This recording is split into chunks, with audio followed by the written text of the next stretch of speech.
Well, as cities and counties across Michigan adjust to a new reality of early voting, Ottawa County has taken a step toward creating 4 early voting centers spread across the county. The board's Finance and Administration Committee approved the plan yesterday. The final hurdle is a full vote before the vote next week. News 8's Byron Tollefson talked with the Ottawa County Clerk about how it would work.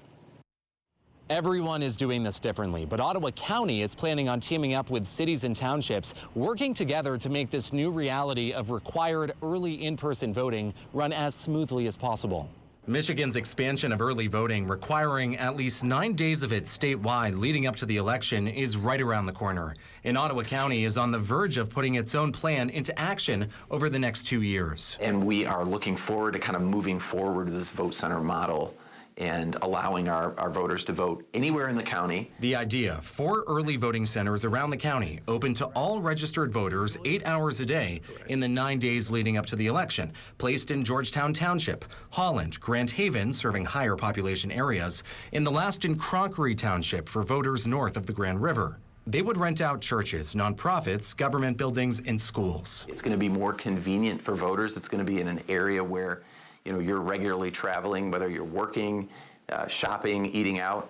The state now mandates early in-person voting. While some cities have decided to go it alone, Ottawa County is teaming up with nearly 24 cities and townships. It's a $769,000 project, with the county paying for election equipment, half the cost in maintaining it, and cities paying for the material cost of the project, like renting out spaces and election workers. County Clerk Justin Roebuck says by working together and splitting the costs, taxpayers will save money. And that saves roughly, at a conservative estimate, that's saving almost $600,000 if each individual local unit of government were to conduct early voting on their own.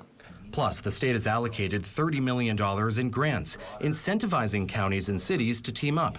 Roebuck says that will also help bring down costs for staffing and equipment like voting tabulators. When we break it down, it's really a tremendous savings because the 23 local jurisdictions are sharing. The ballots won't be tabulated until after the polls close on election night.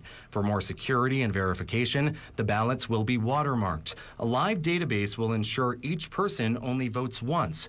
Equipment will be locked in secure rooms at the facilities overnight, and the whole process over the 9 days will be open for observers to watch. You can come in and observe and watch the process happen and watch and be a part of that in action. Early voting plans must be ready to go by Michigan's presidential primary, expected in February of next year.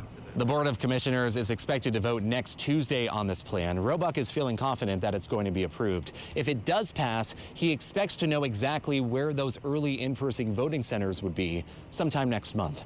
In West Olive, Byron Tollefson, News 8.